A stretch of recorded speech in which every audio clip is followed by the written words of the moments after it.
মোদিজি হচ্ছে আল্লাহর রহমত মুসলমানদের জন্য। আমার ভাই ভেবে দেখুন, বেঈমান কাফেররা চক্রান্ত করলো। এখন যতগুলো সালোয়ার বিক্রি হচ্ছে সব মেয়েরা এইখানে সালোয়ার পরছে। ঠিক বললাম না ভুল বললাম? এই জায়গায় আর কিছু কিছু মেয়ে আছে পায়েতে আবার কালো সুতো বাঁধছে। কার কি ব্যাপার? বলে লজল লাগবে না, গলায় দড়ি বাঁধলো আর মরবি না। কত বড় দুঃখ! এর থেকে বড় শিরক আর কিছু আছে? পায়ে দড়ি বেঁধেছে স্টাইল করে, আর লোকে জিজ্ঞেস করলে বলছে এটা আমার মা বলেছে, আমার দাদি বলেছে, লজল লাগবে না। তোর দাদি কবরে গেলে তোর দাদি বুঝতে পারবে কি পাপ করেছে। মারাত্মক শিরক। সুতোর উপরে বিশ্বাস, সৃষ্টিকর্তার উপরে বিশ্বাস নেই। মহিলাদিকে অনুরোধ করে বলছি, তোমরা টাকনুর নিচে কাপড় পরবে যদি কিয়ামতের দিনে জান্নাতের উত্তর অধিকারী হতে চাও। রাসূল সাল্লাল্লাহু আলাইহি সাল্লামের আদর্শকে বিকৃত করা হচ্ছে, বেঈমান কাফেররা করছে, যাতে মুসলমানদের ঈমান ধ্বংস হয়ে যায়। আজকে তা না হলে মুসলমানের কাছে মদ হালাল হতে পারে, মুসলমানের কাছে গাঁজা হালাল হতে পারে, মুসলমানের কাছে আপনার সুদ হালাল হতে পারে? কখনো নয়। আর রাসূল আল্লাহ তাআলা কোরআনে বলেছেন, হে আমার নবী, মুমিন ব্যক্তিরা, মুসলমানরা যেদিনে ইসলাম থেকে সরে যাবে, আল্লাহর রাস্তা থেকে, দিন থেকে সরে যাবে, রাসূলের আখলাক থেকে সরবে, আমি জালিম বাদশা পাঠিয়ে, অত্যাচারী বাদশা পাঠিয়ে বদলা নেব। ওই জন্য আমার জলসায় আছে, মোদিজি হচ্ছে আল্লাহর রহমত মুসলমানদের জন্য। যারা নামাজ পড়েন, আপনি বলুন নামাজ পড়া কি ফরজ না ফরজ নয়? 5 ওয়াক্তের নামাজ ফরজ। এইটা জানার পরে আমি চ্যালেঞ্জ দিলাম, গোটা মালদা ডিস্ট্রিক্টে 100টা মুসলমানের মধ্যে সমীক্ষা করলে 80টা বেনামাজি বেরোবে। ঠিক বললাম না ভুল বললাম? এই ফরজ জানার পরে যারা বেনামাজি, রাসূলের হাদিস, যার নামাজ নেই তার মধ্যে ইসলাম নেই। আপনি বেনামাজি, আপনার মধ্যে ইসলাম থাকতে পারে না।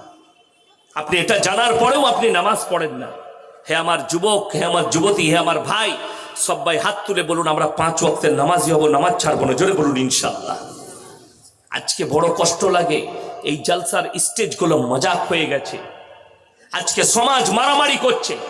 স্টেজে বসে আপনি দেখতে পাবেন বহু বক্তাকে নিজের তারিফ, নিজের পীরের তারিফ, নিজের মৌলবীর তারিফ, নিজের বাপের তারিফ, নিজের ভাইয়ের তারিফ।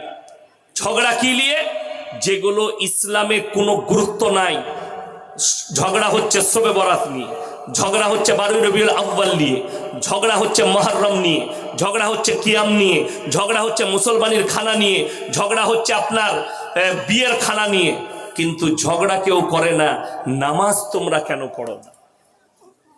ঝগড়া কেউ করে না রমজানে 30টা রোজা ফরজ, এইটা নিয়ে মারামারি নাই। আমাদের দেশে শবে বরাত নিয়ে মারামারি হয়, হয় না? হয় না? শবে বরাতে কেউ রোজা রাখে, কেউ রাখে না। কিন্তু শুনেলেন, কেউ যদি বলে শবে বরাতে রোজা না রাখলে গুনাহ হবে, এই কথাটাই বেদাত। বড় কষ্ট লাগে। এরপর এইটা নিয়ে মারামারি করছেন নফল ইবাদত নিয়ে, কিন্তু ফরজ রোজা নিয়ে কারো মারামারি নাই। হাইরে মৌলবি, তুমি বলতে পারলে না রমজানে 30টা রোজা না রাখলে, কেউ যদি বিনা কারণে, বিনা ওজরে যদি একটা রোজা ছেড়ে দেয়, সারা জিন্দগি রোজা রাখলে একটা রোজার মাসুল দিতে পারবে না। আপনার জানা নেই, মসজিদের সামনে বসে নামাজ কাজা করছে, এই লোকটাকে আপনি মুমিন ভাবেন, এই লোকটাকে মুসলমান ভাবেন, যে মসজিদের সামনে চায়ের দোকানে বসে 3 ঘন্টা আড্ডা মারছে, অথচ নামাজ পড়ে না। অথচ সে বলে আমার সময় নেই। আমাদের দেশে 3টে কোয়ালিটির নামাজি আছে। কটা বললাম? 3টে। নাম্বার 1 5 ওয়াক্তের নামাজি, নাম্বার 2 শুধু জুম্মার নামাজি, নাম্বার 3 শুধুমাত্র ঈদ আর বাকরা ঈদের নামাজি। ঠিক বললাম না ভুল বললাম? আমি যেখানে নামাজ পড়াই, বর্ধমানে 15টা গ্রাম নামাজ পড়ে আমার পেছনে, অনেক বড় জামাত। তো আমি নামাজে দাঁড়াবো, একজন এলো, কি ব্যাপার? বলছে হুজুর কথা ছিল। বলো। বলছে হুজুর নিয়তটা একটু বলে দেন তো। আমি বললাম সানাটা শোনা? জানি না। আত্মাহাতু? জি জানি না। দরুদ শরীফ? আমি বললাম তুই গিয়ে দাঁড়া, যেভাবে মাথা ঠুকবো ঠুকে দিবি, তোর নামাজ এমনি হয়ে যাবে। কথা বুঝতে পারেন না? এ মূর্খ জানেই না নিয়ত তো মনে, আমি ঈদের নামাজ পড়ছি, নিয়ত হলো না? হলো না? কথা বলেন, নিয়ত হয়ে গেল। এরপর আপনি সানা জানেন না, রুকু সিজদা তসবিহ জানেন না, আত্তাহিয়াতু জানেন না, দরুদ শরীফ জানেন না, দুআয়ে মাসুরা জানেন না, নামাজ হবে? কোন মৌলবি যদি বলে নামাজ হবে, আমি জীবন আর সমাজের বুকে বক্তব্য দেবো না, নামাজ হবে না। এরপর তোমার আসল জিনিসগুলো নাই, ই মারামারি করছে নিয়ত নিয়ে। দেখবেন যারা জীবনে নামাজ পড়ে না তারাই বেশি বলে, মৌলভী সাহেব একটু এই নিয়তটা কহে দিয়েন তো। সে জীবনে নামাজ পড়ে না, কিন্তু ঈদের দিনে এসে লাফাবে। ঈদের দিনে নামাজ ছাড়া গেছে কার? যে জীবনে নামাজ পড়ে না তার। দিয়ে নামাজের পরে বলছে, সালা তোদের কমিটিকে দেখে নিচ্ছি আমি, সালা ইমাম কি করে থাকে সেটা দেখবো, সালাকে তাড়িয়ে দেবো। আর জীবনে নামাজ পড়ে না ও। আচ্ছা, ওর মারামারি করে লাভ হবে? কিন্তু এই যে লাপালে, ঈদগাতেই লাপিয়ে নিলে, জোহরের পর থেকে তো মাল আউট, আর নাই। সন্ধ্যেবেলায় মদের বোতল নিয়ে বসেছে বাড়ি থেকে কুরবানির মাংস নিয়ে। হাই রে মুসলমান, তুমি দিন বুঝলে না। আল্লাহ নবী সাহাবীরা দিনের ওপরে দাঁড়িয়ে গেছে, কলমার ওপরে দাঁড়িয়ে গেছে, আল্লাহর ওপরে ইয়াকিন আর বিশ্বাস এনেছে। আল্লাহর কসম, ইতিহাস তুলে দেখলেন 313 জন সাহাবী একদিকে, 1000-এর বেশি বেঈমান কাফের একদিকে। আল্লাহ জয়লাভ করিয়েছেন সাহাবীদের বিশ্বাস আর ইয়াকিনের উপরে।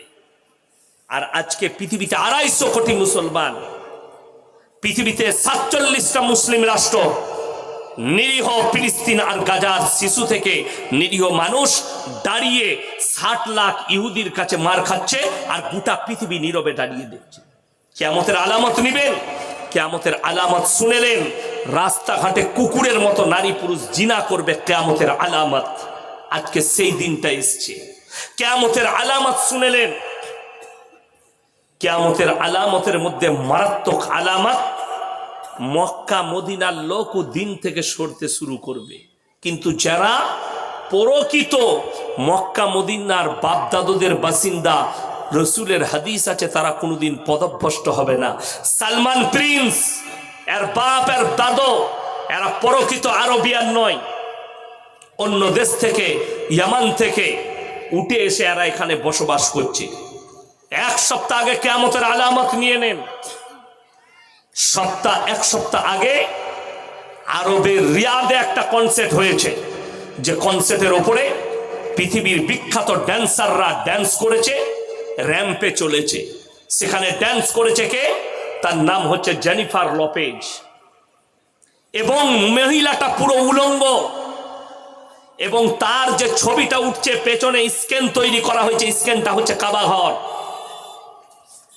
স্ক্যানটা হচ্ছে কাবা ঘর। আর কাবা ঘরে ওই ন্যাংটো মেয়েটার ছবি উঠছে। আর আরবের বাদশা মাথায় রুমাল দিয়ে লম্বা জামা পরে হারামখোররা হাততালি মারছে, মজা নিচ্ছে। আল্লাহর কসম, লেখেলেন আমি ইয়াসিন মারা যেতে পারি। আপনারা এটা ভাববেন না মিডল ইস্টে চিঙ্গারি উঠেছে, আরব বেঁচে থাকবে, কুয়েত বেঁচে থাকবে, দুবাই বেঁচে থাকবে। গোটা বিশ্ব জড়াবে এই যুদ্ধে, মিডল ইস্টের যুদ্ধে গোটা মিডল ইস্ট জড়িয়ে পড়বে, এই আরবও জড়াবে। আজকে ফিলিস্তিনের 40-42 হাজার শিশু, নিরীহ শিশু মারা গেছে, তাদের চোখের পানি कहर হয়ে পড়বে। এই সালমান প্রিন্সেরও চোখে পানি পড়বে, তার দেশের মৃত্যু দেখে। মৃত্যু ঘন্টা তোমারও দেশে বাজবে, তুমি রেডি হও। তোমার গান বাজনা, তোমার ড্যান্স আর কাবা ঘরের তৌহিন, তোমার উপরে আল্লাহর গজব খুব তাড়াতাড়ি নাজিল হবে, তুমি রেডি হও। আপনারা কি মনে করছেন যেখানে নবীজি শুয়ে আছে, মক্কা মদিনা আছে, সেই দেশে কি আল্লাহর আযাব আসতে পারে না? অবশ্যই আসবে। যখন দিন থেকে সরে যাবে, এটা কোরআনের বাণী, আমার দিন থেকে সরে যাবে, আমার রাস্তা থেকে সরে যাবে, রাসূলের আখলাক থেকে সরে যাবে, আমি জালিম বাদশা পাঠিয়ে দিয়ে বদলা লব। তাদের অবস্থা এই হবে যারা কাবা ঘরের তৌহিন করে, কাবা ঘরের ন্যাংটো মেয়েকে ড্যান্স করিয়ে তৌহিন করে। এটা কিয়ামতের আলামত।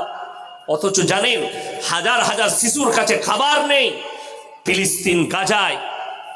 অথচ বড় দুঃখ লাগে, একজন মা, তার সব চলে গেছে, স্বামী থেকে শুরু করে পরিবার ধ্বংস হয়ে গেছে, বাড়ি ধ্বংস হয়ে গেছে, তার 3টে বাচ্চা তার কাছে আছে। এবং সে জীবিত আছে, মিডিয়ার সামনে চোখের পানি ফেলিয়ে বলছে 15 দিন কোনো খাবার পাইনি। আল্লাহর কসম, আল্লাহ যদি মানুষের মাংস খাওয়া জায়েজ করত, হালাল করত, আমি আমার শরীরের মাংস কেটে আমার বাচ্চাদিকে রান্না করে খাওয়াতাম।